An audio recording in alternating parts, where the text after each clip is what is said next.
Live from Madder Lakes Academy, it's FBLA Student News. Good morning, FBLA. I'm your news anchor, and this is Triana, bringing you FBLA Student News, the news you know and trust. Members of the FBLA chapter of Madder Lakes Academy applauded and cheered as they found out their chapter president, Elizabeth Chow, received 8th place at the State Leadership Convention in Orlando, Florida, and received the opportunity to go to the National Leadership Conference in Anaheim, California.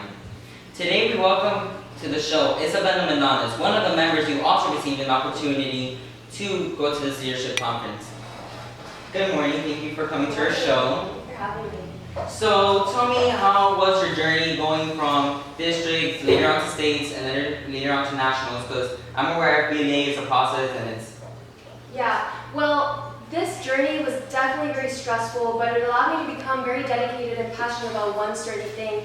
It was very, nice experience to have, definitely.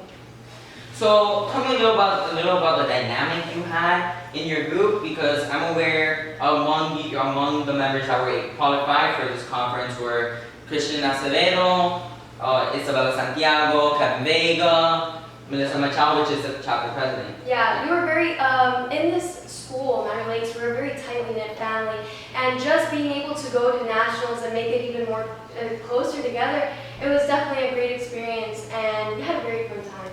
So tell me a little bit about the category you competed in, what it consisted of, what you learned. Well, I had electronic career portfolio, and it was a very nice and meaningful presentation for me because it allowed me to adventure out into different careers and finally choose something that I might be able to pursue in the future. So I'm aware this is the first time any member from the FBLA Madder Lakes Academy was able to receive the opportunity to go to nationals. So tell me how it felt. It definitely felt very meaningful, and I felt the love from all the FBLA members and from the school going to the nationals trip. It was very fun. Thank you, Isabella, for coming on to our show today.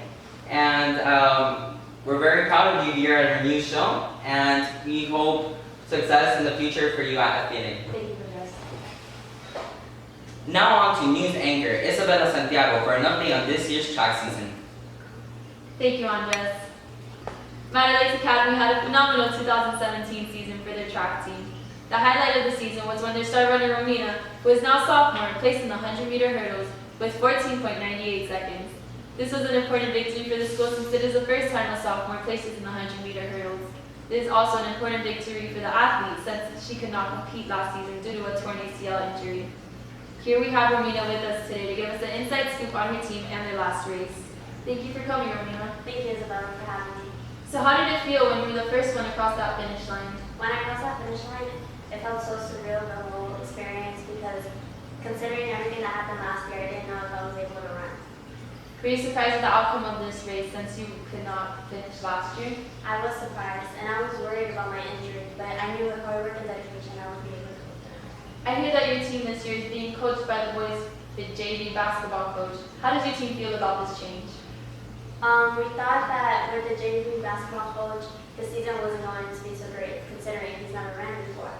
But then, as time passed by, we saw that he put in the effort and he actually looked up more information about running, and it turns out to be one of our best seasons. Thank you, Romina. Thank you as well. Now for our final story. Here's Andres Triana to talk about the recent bike thefts in our neighborhood. Have you seen your bike today? The Madder Lakes area has seen a reported total of 20 bicycle thefts since the most recent one being November 27th. We welcome her to our show, Melanie Diaz, being a victim of the perpetrator's crime. Good morning, Melanie Diaz. Thank you for coming to our show. No, good morning to you. Thank you for having me. So, I heard you're a victim of the crime. Please tell me how you were affected by the perpetration. Well, basically, I use my bike to get to school every morning, and recently after my bike was stolen, my parents don't have enough money to get me a new one or to pay for bus. So I've been struggling to get to school, and I realized that this is happening to a lot of my friends as well. So I think that we need to get justice for this, and the person who is responsible for this needs to be found and arrested. Thank you. Thank you for coming to our show today, Melanie Diaz.